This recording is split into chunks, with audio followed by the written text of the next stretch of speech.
We begin 13 News at 4 with breaking news we have been following all afternoon from the Vatican. A momentous day, a new pope elected, the first American pope in the history of the Catholic Church. Thanks for joining us today. I'm Dustin Grove. And I'm Felicia Lawrence. Robert Prevost is 69 years old and a member of the Augustinian religious order. And he took the name Leo XIV. Pope Leo is from Chicago. He's also a Peruvian citizen and lived for years in Peru, first as a missionary and then as an archbishop.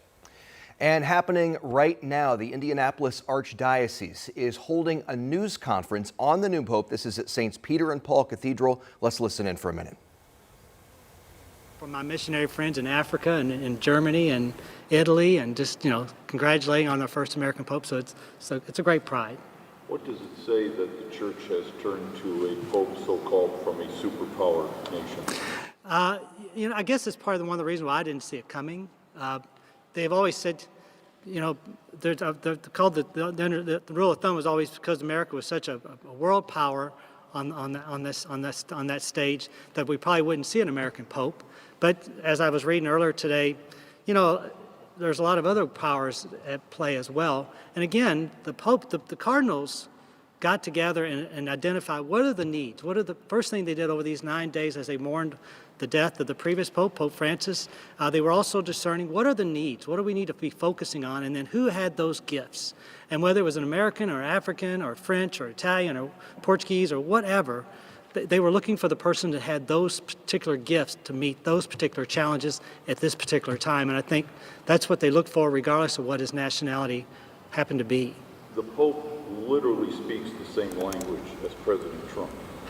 The Pope stands for... All right, we've been listening into Indianapolis Archbishop Charles Thompson talking about the selection of a new pope today, 69-year-old Robert Prevost, originally from Chicago. And as soon as we heard about the new leader of the Catholic Church, Felicia, you went straight to St. John's Parish this afternoon, right? Yes, and celebratory bells were ringing as the downtown Catholic Church wrapped their noon mass. We actually caught up with Father Rick Nagel, who was just learning the news alongside us. I ended up watching our Channel 13 live stream with Father Rick as the entire world watched as Pope Leo XIV was announced. Now, Father Rick says his schedule for the day now looks different as they celebrate within his church and think of what to hear. They wait to hear from the Archdiocese of Indiana. Now he's saying, hey, do not be afraid to follow Christ faithfully and live the gospel without fear.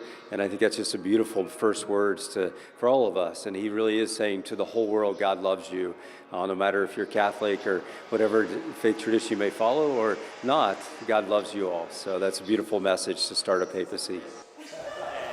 And he was just so excited. He says he and his team will wait to hear from the Archbishop. In the meantime, they'll continue preparing for this Sunday, Mother's Day. And it was just so exciting. You heard the bells ringing. He said he had to look up in the manual to see what's the protocol of how to announce a new pope. I mean, what do we do here in this case? Because it doesn't happen that often. And to watch him watch the news alongside to be in that moment him, was certainly remarkable, I'm sure. Really, really cool. And so that was a first time for myself. I'm not Catholic, but I am a believer. And obviously this is something that a lot of people take seriously, not just the 1.4 billion Catholics around the world, but, folks right here in Indianapolis, which is very cool to see. Certainly. And the fact that he is an American pope, the first in the history of the Catholic Church, certainly has people talking. Yes. And we have more of that coming up in 13 News at 5. We're going to hear a little bit more from Father Rick, what the next few days could look like for him, because we have a big Sunday coming up for a lot of different reasons. Mother's Day. Yes, yes. So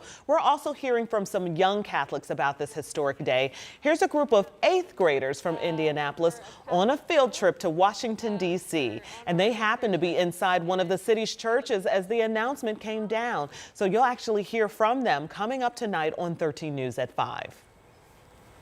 We're joined now by Ray Habersky with Indiana University, Indianapolis School of Liberal Arts. Thanks for being here. Yeah, my pleasure. So you have been watching, you've studied American history and religion. You've been watching the conclave. Your thoughts on this first ever American Pope? Yeah, it's very exciting. I actually don't think many of us imagined it was going to be an American. And this is probably a wise choice because he has been both in the United States, born in Chicago, but has lived outside the United States and Latin America. So it's It's an interesting choice, a bit of a surprise, but yeah, it's fascinating. What's interesting about it, do you think?